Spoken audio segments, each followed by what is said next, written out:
오늘의 이 상황은요, 우리가 너무나 잘 알 수 있을 만한 상황입니다. 홍해바다. 그 홍해바다 앞에 서 있는 이스라엘의 민족을 여러분 상상하셔야 됩니다. 애굽 땅 안에서 종살이를 하고 있을 당시에 하나님께서 모세를 통해서 이 애굽에 있는 이스라엘 민족들을 출애굽시키시겠노라 약속하셨습니다. 이스라엘 민족들은 그것을 그리 원하진 않았습니다. 두려웠거든요. 괜히 모세가 와서 바로의 마음을 흐집어 놓음으로 말미암아 자기들이 더 고통스러울까 봐 염려되어졌습니다. 그래서 그러지 않기를 바랬습니다만 모세는 끊임없이 도전했고 점점 바로의 마음이 무너지기 시작하면서 출애굽을 할 수 있을 만한 상황들이 열렸습니다. 그 대표적인 상황이 10가지의 재앙이겠죠.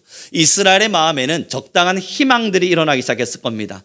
이 애굽에서 출애굽한다는 것, 이 종살이에서 자유를 되찾는다는 건 불가능한 이야기일 줄 알았는데 첫 번째 재앙, 두 번째 재앙, 세 번째 재앙이 일어나기 시작하면서 점점 바로의 마음이 무너지고 애굽의 땅의 많은 곳곳에서 하나님의 심판이 임하는 걸 보면서 그들의 마음엔 희망이 불타올랐을 겁니다.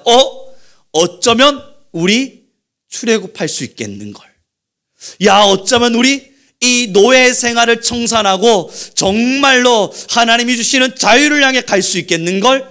그런데 웬걸요, 이 희망과 같이 점점 점화되어져 가고 있던 불길이 완벽히 타올라서 바로가 드디어 많은 사람들 앞에 선포한 겁니다.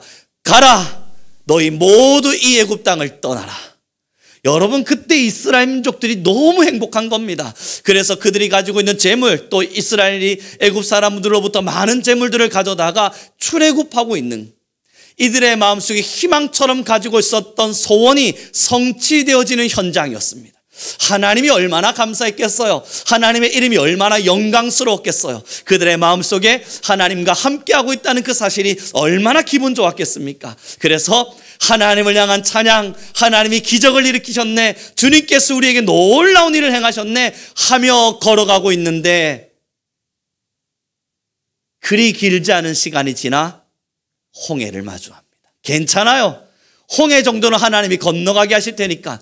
그런데 그 뒤에서 말발굽 소리가 들리기 시작합니다. 다그닥 다그닥 다그닥. 우와, 전쟁을 준비하는 사람들의 소리가 들린다고요. 이게 어떠한 소리인가 주목하여 들어보니 우리 보고 나가라 말했던 애굽 사람들이 우리를 죽이기 위해 달려옵니다. 희망인 줄 알았어요. 소원의 성취인 줄 알았어요.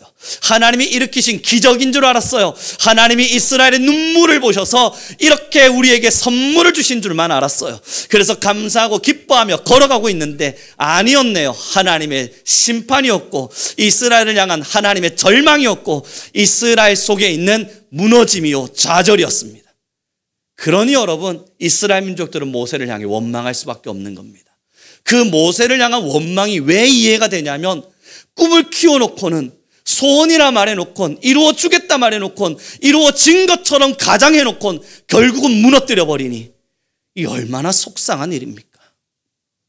그래서 이스라엘 민족들은 모세를 향해, 하나님을 향해 원망합니다. 여러분, 그런 적 없으십니까? 하나님이 주신 선물인 줄 알고 먹었는데 독이었습니다.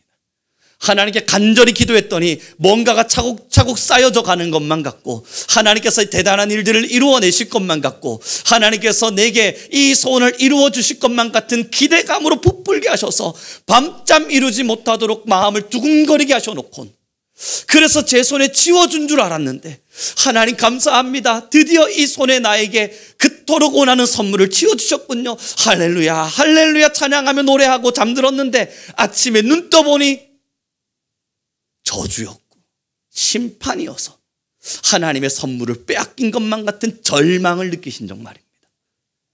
저는 있었습니다. 희망찬 듯 가슴 속에 놀라운 꿈을 안겨주시곤, 두근두근 거리는 매일 밤으로 밤잠을 삼치게 해주시곤, 그것을 저의 떡인 듯, 저에게 주고자 하는 선물인 듯 제 손에 끊임없이 안겨주시곤, 안았다, 주셨다, 하나님이 허락하셨다, 감사하며 수많은 사람들에게 나팔 불듯 소문냈는데 그 다음날 소리 소문 없이 가져가시는 것이 넘어 있는 것조차 빼앗아 가시는 하나님을 마주한 적이 있습니다. 그때는 여러분 누가 원망하지 않습니까? 꿈이라도 끄지 않게 하시던가 소원이라도 갖지 않게 하시던가 이렇게 가져가실 거라면 희망이라도 갖지 않게 하셔서 그냥 절망 속에 살게 하시던가 아니면 저건 꿈이야 내가 갖지 못하니까 꿈인 거야 그렇게 바라며 살게라도 하시던가 선물처럼 주셔놓고 소리 소문 없이 가져가 버리시니 사람이 견딜 수 없는 겁니다. 오늘 이스라엘이 그런 겁니다. 가진 줄 알았다고요. 주어진 줄 알았다고요. 내 것이 된 줄 알았다고요. 하나님의 기적이요 선물인 줄 알았다고요. 그런데 죽음이 찾아옵니다. 여러분 낭떠러지로 떨어지고 있는 중이라고요. 지금 낭떠러지 끝에 서 있는 것이 아니라 이 홍해바다 앞에서 이 이집트의 사람들로부터의 공격을 당하고 있는 이스라엘 민족들은 낭떠러지 밑에서 누가요? 하나님이요 직접 이 이스라엘 민족을 낭떠러지 밑으로 밀어버리신 거라고요. 그러니 절규하죠. 그러니 가슴을 찢죠. 그러니 소리를 치죠. 그리고 하늘을 향해 외치는 거죠. 우리를 죽이기 위하여 이 자리로 데려오신 겁니까? 우리를 정녕 죽이기 위하여 이곳까지 이렇게 몰아오신 겁니까? 소리칠 수밖에 없죠. 그때 하나님이 이 말씀을 주시는 겁니다. 함께 보겠습니다. 함께 읽습니다. 시작 13절입니다. 같이 읽겠습니다. 시작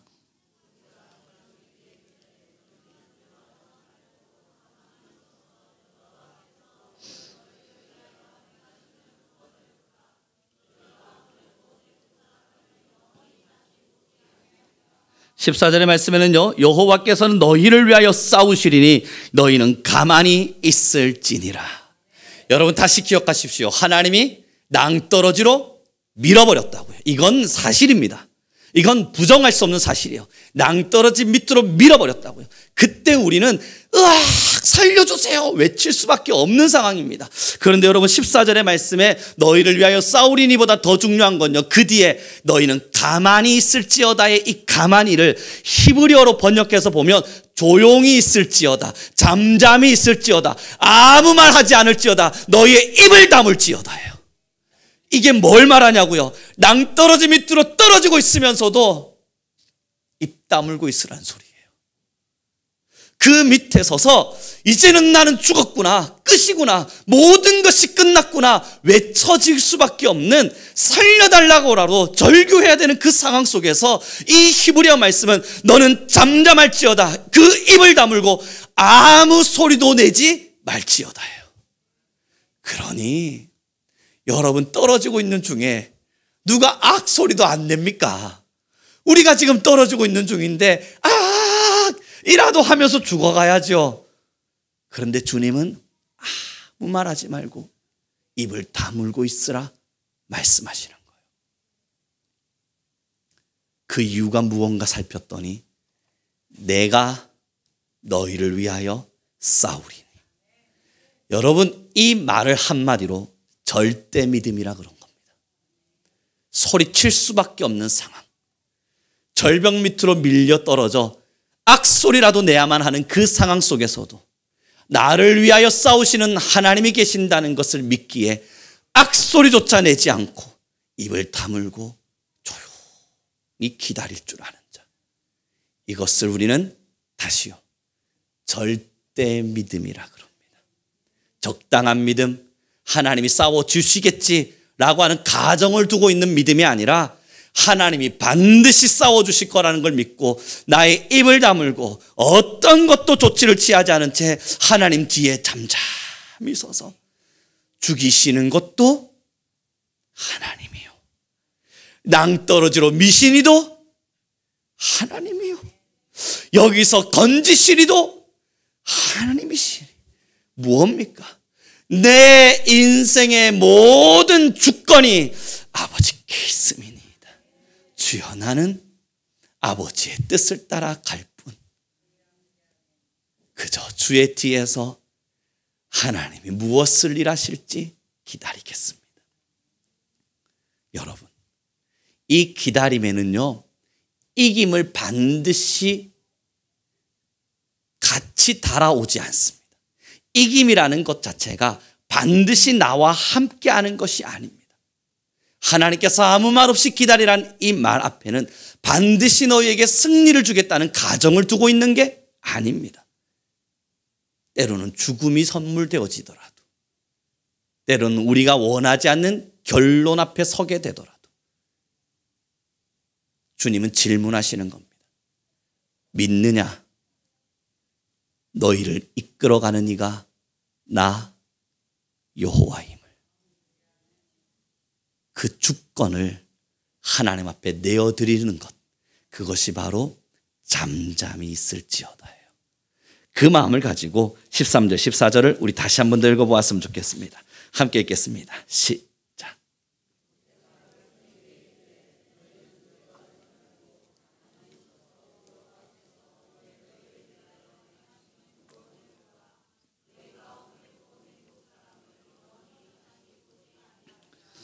여호와께서 너희를 위하여 싸우시리니 너희는 가만히 있을지어다. 아멘.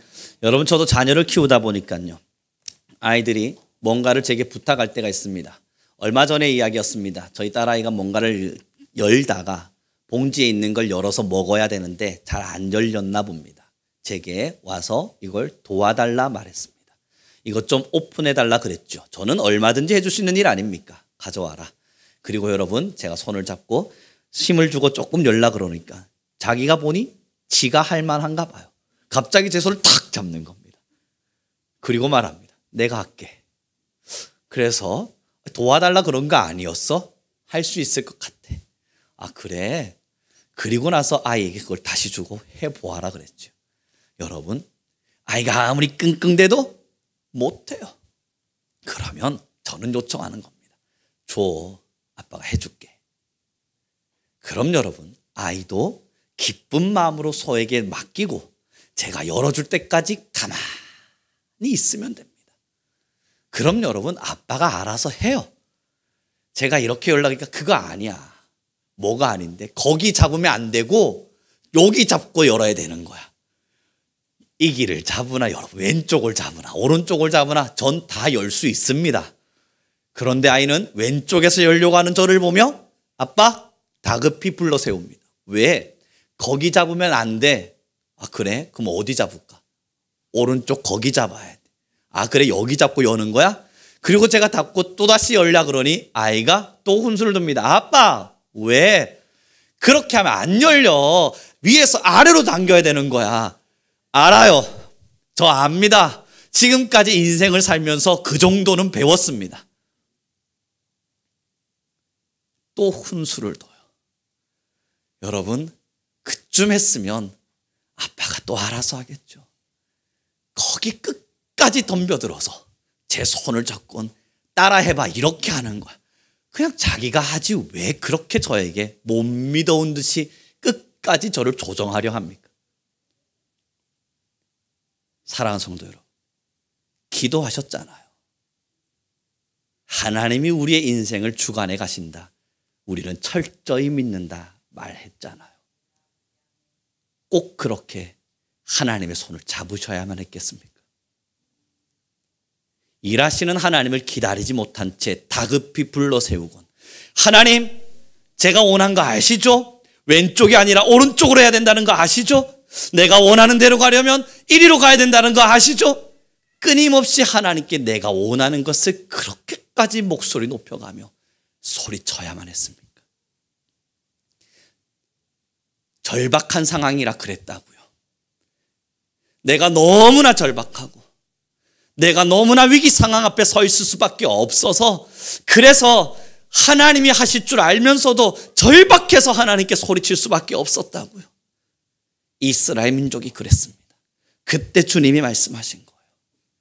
앞에 홍해가 있느냐, 뒤에 애굽 사람이 쫓아오느냐, 너희는 가만히 서서 내가 너희를 위하여 싸우리니 너희는 잠잠히 여호와의 일하심을 보라. 기다리라는 거예요. 믿으라는 거예요. 하나님이 어떻게 우리를 위하여 일하실지 믿고 기다려보라는 거예요. 여러분, 정말 믿음이 어려운 일은요, 우리가 신앙의 길을 가는 것이 왜 어렵냐면요, 할 수 있다 생각되는데, 하고 있다 말하고 있는데, 내 열심도 드러내고 내 의지도 드러내고 내 꿈도 드러내고 내가 원하는 것도 좀 드러내고 싶은데 그 모든 것을 멈추어 세우고 벙어리처럼 멈춰 있어야 되기 때문입니다. 모르는 사람인 것처럼 말하지 말아야 되기 때문입니다. 할 수 없는 사람인 것처럼 모든 주도권을 내려놔야만 하기 때문에요. 알아요. 목소리 높이는 거 누구나 할 수 있습니다. 여러분, 내 의견과 내 주장과 내 생각이 얼마나 단단한 생각으로 고정관념으로 붙여 있는지 그거 말하지 못할 사람 누가 있습니까? 뭔가 악해 보이는 것, 잘못돼 보이는 걸 바라보면서 저건 죄야, 저건 잘못이야, 저건 실수야 평가하고 판단하는 거 누가 못합니까? 교회의 여러 가지 많은 잘못들을 바라보며, 성도의 실수들을 바라보며, 이 세상에 돌아가는 많은 형편들을 바라보며 쉽사리 몇 마디의 말을 내꺼내는 거, 여러분, 그건 누구나 할 수 있습니다. 그걸 못해서 우리가 참고 있는 게 아니잖아요. 지금 우리가 가고 있는 길은 기도하며 묵묵히 내 힘을 빼기 위해서, 내가 또 내 의지로 뭔가 할까 겁이 나서, 때로는 우리 스스로 뭔가 잘못된 길을 선택할까 두려워서, 때로는 내가 할 수 있다라는 의지 때문에 하나님보다 앞에 서 있을까봐, 그 교만이 나타날까봐 겁이 나서 뒤로 물러서서 힘을 빼고 있는 거잖아요. 해보셔서 알지 않습니까? 이건 미친 듯한 곤욕입니다. 말하고 싶은데 말을 하지 않는 것, 할 수 있다 느껴지는데 하지 않는 것, 평가할 수 있는데 평가하지 않는 것, 비판할 수 있는데 비판하지 않는 것, 누군가를 향하여 잘못이라 말할 수 있는데 잘못했다 말하지 않는 것, 무슨 일을 해야 되는지도 알겠는데 그럼에도 하지 않는 것. 하나님이 움직이시기 전까지, 하나님이 시작하시기 전까지 묻고도 모르는 사람인 것처럼 그냥 그 자리에 멈추어 있는 것. 여러분, 신앙 해보셔서 알 겁니다. 이것보다 어려운 시험이 없습니다. 나를 부인해야 되거든요. 내 생각을 부정해야 되거든요. 내 의견을 묵살해야 되거든요. 때로는 내가 맞다 생각하는 걸 끝까지 틀렸다 우겨싸며 나 자신을 비판해야만 하거든요. 스스로를 비판하고 스스로의 마음에 힘을 주고 버티어내는 거 어렵습니다. 그러나 하나님이 오늘 본문을 통해 하시는 말씀이 잠잠히 하나님이 일하심을 보래요. 사랑하는 성도 여러분, 우리 함께 하나님의 일하심을 봅시다. 그 하나님의 일하심을 보기 위해 제일 필요한 게 무엇냐고요? 내가 위기에 서 있다는 것을 아셔야 합니다. 내가 위기에 서 있다는 것을 모르고 믿는 건 그건 태평천하예요. 그건 여러분 다른 이야기입니다. 오늘 말씀을 오해하시면 안 돼요. 지금 내 상황이 어디로도 갈 수 없는 모든 것이 무너진 위기 상황이라는 걸 알면서도 조마조마하고 내 간담이 서늘해질 만한 상황이라는 걸 알면서도 입을 다무는 것이, 이것이 어렵다는 것이지, 지금의 상황이 위기 상황인지도 몰라요. 그냥 태평천하예요. 모든 것이 위기스럽지도 않아요. 걱정하지도 않아요. 염려하지도 않아요. 홍해를 바라보고 있지도 않아요. 애굽 땅 뒤에서 밀려 들어오는 저 말박국 소리도 들리지도 않아요. 그냥 난 누워서 배짱이처럼 쉬고 있을 뿐이에요. 그리고 나서 말해요. 하나님의 일하심을 기다립니다. 이건 나태예요. 신앙의 심각한 나태, 신앙의 7대 죄악 중 4대 죄악, 나태예요. 여러분, 그걸 말하는 거 아닙니다. 절박한 상황. 그러니 첫 번째, 다시 기억하십시오. 내가 위기 상황이라는 것을 아셔야 합니다. 지금 곧 생명줄이 끊어질 만한 위기 상황이라는 걸 아셔야 합니다. 그 위기 상황을 보지 않고 눈 감고 모른 척하며 태평천하를 누리신다고요? 나태한 겁니다. 그 위기 상황을 듣지 않고 깨닫지 않으면서 그냥 하나님의 일하심을 나는 기다립니다. 믿는다고요? 그건 믿는 것이 아니라 하나님께 쓰레기를 버리듯 버려놓은 겁니다. 사랑하는 성도 여러분, 눈을 부릅뜨셔야 돼요. 지금 우리의 영적 상황을 보셔야 돼요. 이 나라의 위기를 보셔야 돼요. 세계의 위기를 보셔야 돼요. 지금의 가정에 찾아온 위기를 보셔야 되고, 여러분 한 분 한 분 한 분의 영적 게으름 속에서 찾아온 위기를 보아야 돼요. 지금 여러분들의 사방을 둘러싸고 있는 이 홍해와 이 애굽의 병사들을 반드시 보셔야 돼요. 눈 감을 일이 아닙니다. 눈을 뜨고 부릅뜨고 간담이 서늘해지고 애간장이 타는 그 상황 속에서도 조마조마하고 지금 내가 죽을 것만 같은 공포를 느끼는 상황 속에서도 담담한 거예요. 파도가 몰아치고 있는 중에도 두려워하지 않으므로 바다 밑으로 끌려 내려가지 않는 거예요. 그러니 여러분, 오늘부터 저는 우리 성민교회 모든 성도님들에게 첫 번째 숙제를 드려봅니다. 이제 우리 성민교회는 상반기를 지나갑니다. 2025년도의 상반기죠. 그래서 하반기로 들어가면서 이미 마음속으로 하나님께서 우리 교회에게 주셨던 계획과 빛과 소명들이 있었습니다. 이제 우리는 2025년도를 시작해가며 배우는 자리 좀 그만하자. 알고 있는 것도 그만하자. 누가 몰라서 실천하지 않는가? 실천하는 그것이 우리의 신앙의 실력이다. 끊임없이 이야기하며 여기까지 왔습니다. 이제는 여러분 숙제입니다. 모든 성도들 마음속에 한 단어를 새기십시오. 내가 사명자다. 우리 같이 따라해 봅시다. 내가 사명자다. 여러분, 사명자가 이 위기를 쳐다보지 않고 살면 어떡합니까? 그러니 여러분 모두가 사명자입니다. 이걸 어떻게 실천할 수 있을까요? 그래서 숙제 2가지를 드려봅니다. 첫 번째 숙제입니다. 제가 고등학교 때 했던 건데요. 지구본에 아무 나라나 돌리세요. 지구본 없으세요? 그냥 인터넷에 국가 추천 써보세요. 그것도 못하시겠어요? 스마트폰 네이버에 들어가시든 아니면 어디 들어가셔든 아무 나라 치세요. 그러면 어떤 나라든 한 나라는 나타납니다. 그 나라를 붙잡으십시오. 그리고 한 달 동안 그 나라를 위해 기도하십시오. 하나님, 이 나라를 위해 기도합니다. 이 나라가 하나님의 말씀으로 살아나기를 위해 기도합니다. 하나님, 이 나라가 어떠한 나라인지 나는 모르나 주님께서 이 나라를 지켜주시기를 기도합니다. 그렇게 기도하다 보면요, 궁금해지실 겁니다. 검색하고 싶어지실 거예요. 이 나라가 도대체 어떤 나라인가 알고 싶어지실 거예요. 여러분, 거기서 조금 더 건너가면 세계의 이야기뿐만 아니라 세상 속에 움직여져가는 복음의 뉴스들도 하나님께서 우리에게 많은 복을 주셔서 검색만 하면 나오도록 해놓았습니다. 이제는 목사가 필요가 없어요. 목사에게 묻지 않아도 검색만 하면 나오도록 만들어 놓았어요. 검색해 보다 보면 알 겁니다. 만약 여러분들에게 마음에 품고 있는 한 나라가 계신다면 그 나라를 품고 기도하십시오. 만약 지금까지 그런 것 없이 지내오셨다면, 사랑하는 성도 여러분, 이제부턴 여러분의 마음에 반드시 내가 모르는 그 나라가 있어야만 합니다. 2번째입니다. 여러분들의 심령엔 반드시 태신자가 있어야 합니다. 태신자라 함은 믿지 않는 자를 구원하고자 하는 한 영혼입니다. 그 한 영혼도 없이 지금 신앙생활하고 계신다고요. 내가 주의 복음을 전하고 싶은 한 사람, 그 사람도 없이 지금의 길을 걷고 계신다고요. 이 얼마나 앞뒤 맞지 않는 신앙의 길입니까? 반드시 한 영혼이 있으셔야 합니다. 그리고 그 영혼을 위해서 매일 밤 기도할 수 있는 사람들이 필요해요.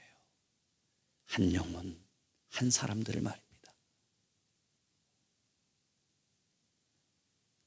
첫 번째 숙제가 뭐라고요? 잊어버렸는데 이러고 계신 거 아니죠? 잊어버리실 것 같으면 기록하십시오. 이제부터 여러분 설교 들어오실 때 볼펜 들고 오시는 거 환영합니다. 기록하세요. 첫 번째 숙제는 여러분들의 마음에 한 나라가 있어야 합니다. 그 나라를 위해서 기도하십시오. 한 달 동안 기도하시고 그럼에도 기도가 부족하다 생각하면 그 다음 나라를 선정하지 말고 여전히 그 나라를 위해 기도하십시오.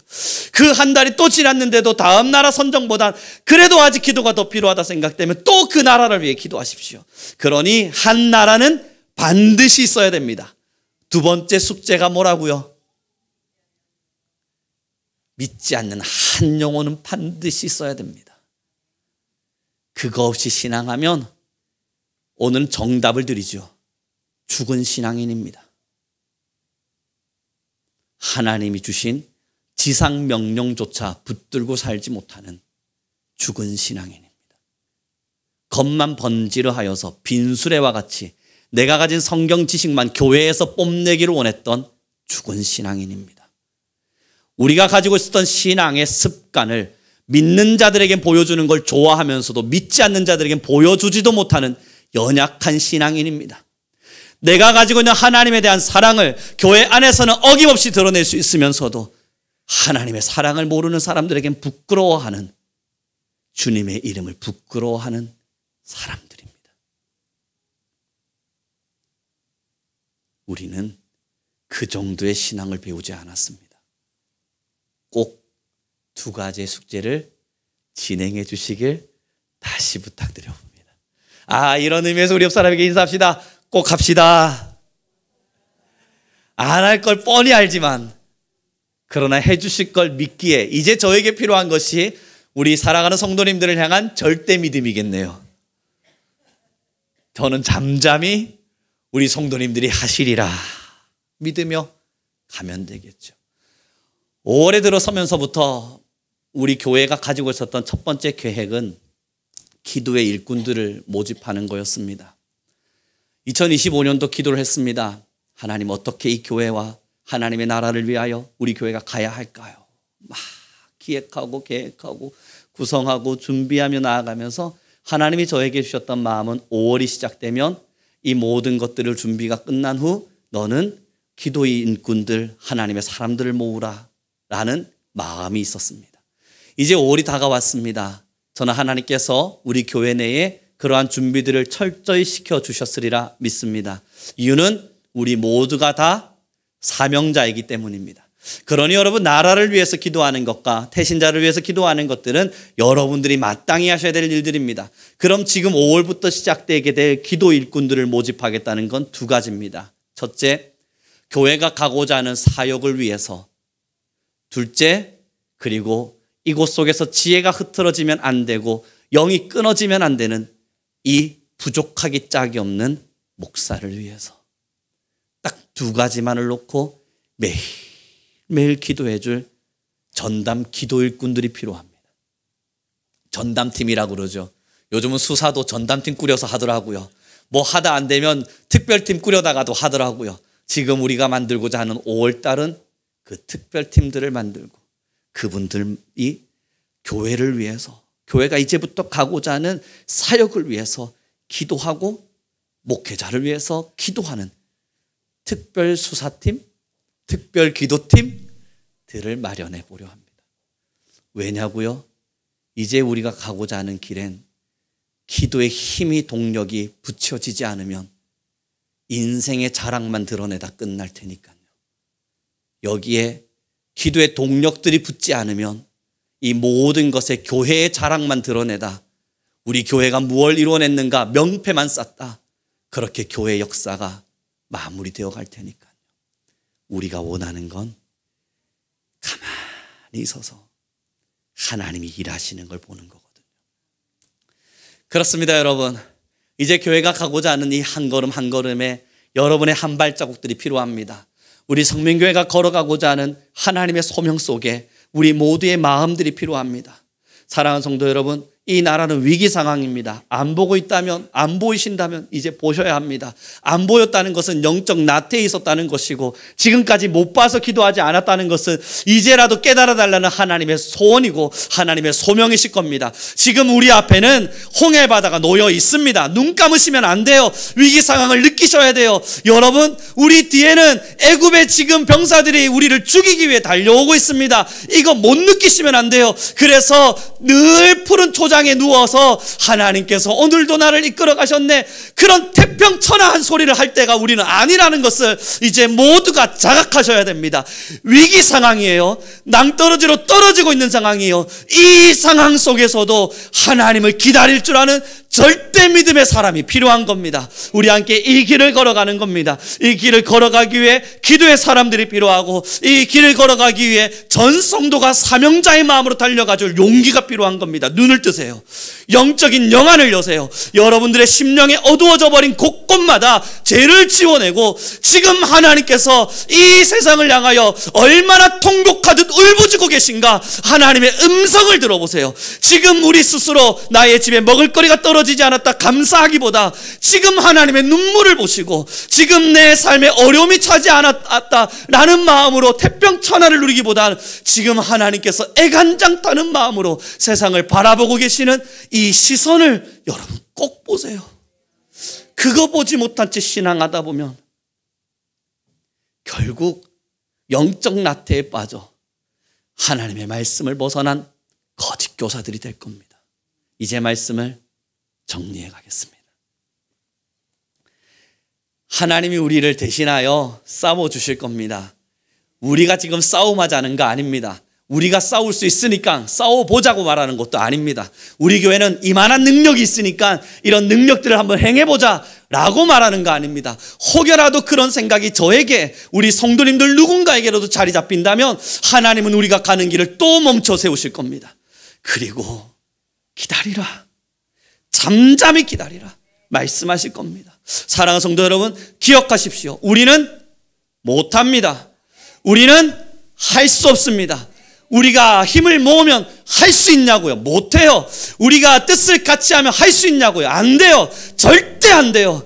그러니 기도하며 하나님이 이끄실 때까지를 기다릴 겁니다. 소리치고 싶으시죠? 뭐라도 해보자고. 소리치고 싶으시죠? 지금 앞을 향해 달려가 보자고. 홍해를 헤엄쳐보든 애굽 사람들과 싸워보든 우리 뭐라도 한번 해보자고 소리치고 싶으시죠? 여러분, 참는 게 어렵습니다. 하지 못하는 게 아니라 수영해보고 싶은 마음을 참아야 되고, 애굽 사람과 싸워보고 싶은 마음을 참아야 되는 것, 이 견디는 시간이 무엇보다 어렵습니다. 왜 견디냐고요? 위기를 안 보기 때문에? 아니에요. 이렇게 절박한 상황을 모르기 때문에? 아니에요. 이 나라의 동성애가 판을 치고 있는 걸 무관심하기 때문에? 아니에요. 가슴 찢어지는 삶을 매일매일 참고 살아가는 거예요. 왜 참냐고요? 도대체 왜 참고 사냐고요?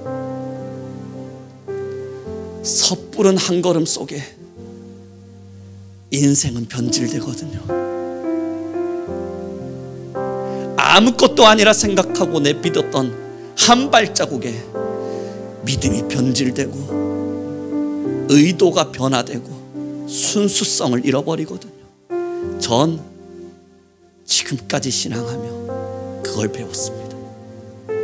순수하게 시작했던 한 걸음이 죄로 끝이 나고, 좋은 일이길 바랬던 마음으로 시작했던 한 걸음이 하나님을 향한 영광이 아닌 저의 교만이 되는 순간들을 매주 마주했습니다.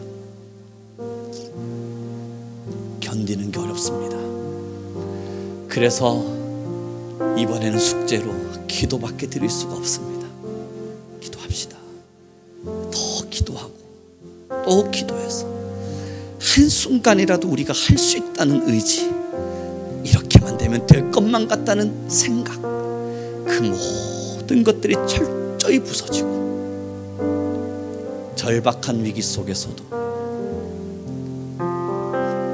그 입을 다물고 하나님의 일하심을 기다릴 수 있는 우리 교회가 됩시다.